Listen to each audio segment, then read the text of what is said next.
seek out diversity in training and life experience. That's it.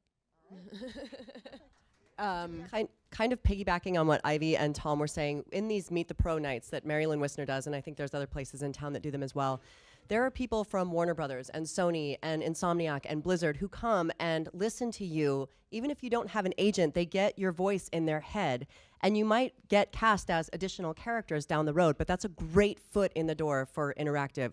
There are hundreds of additional characters in a major AAA title. That's how I got my foot in the door in video games.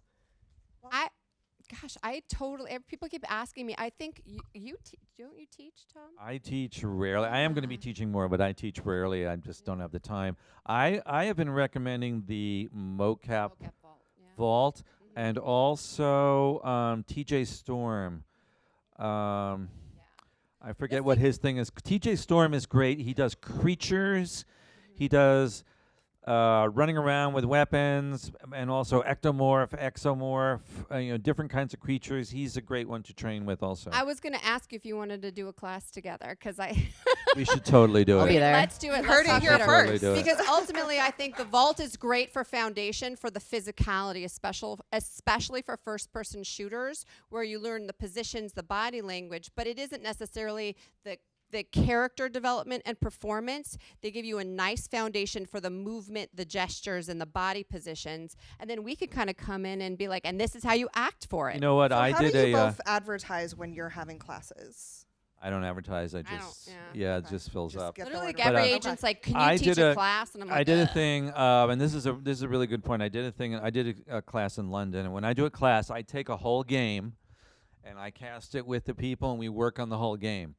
And so I did a class in London, and somebody posted it on a board in London, and then somebody who runs a mocap vault started like dogging on me. I wasn't on the board, but my friend reported it, and he said to him, "Yeah, that's a performance capture director who is teaching acting for performance capture, not real performance capture."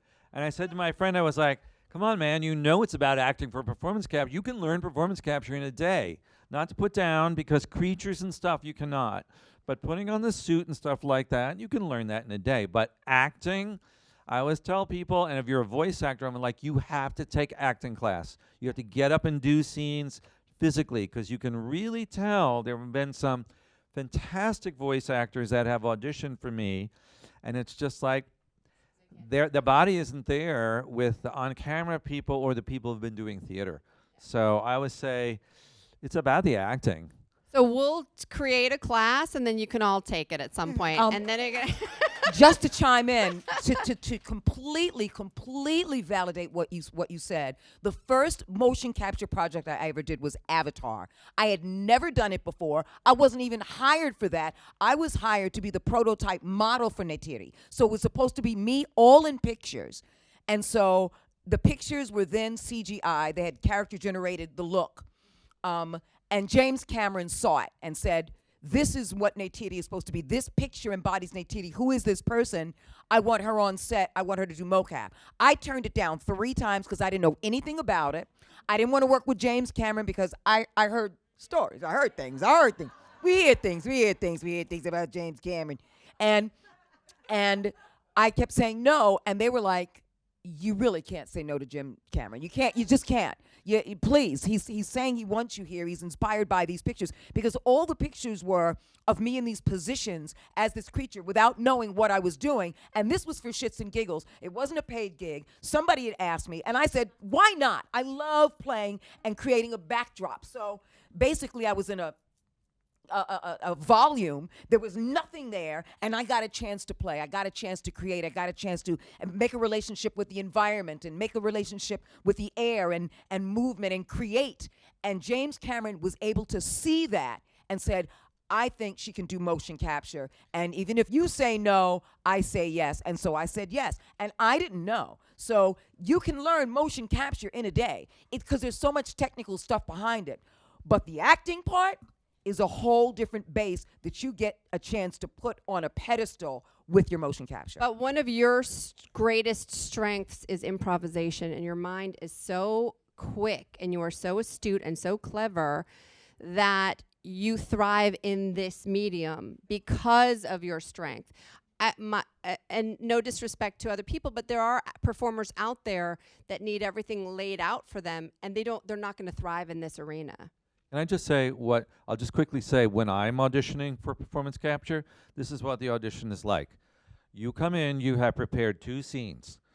You come in, first thing you will slate on camera. Secondly, and believe it or not, people have blown the audition on this part. You have to walk back and forth, and then you have to make a quick dash back and forth as if you were under fire.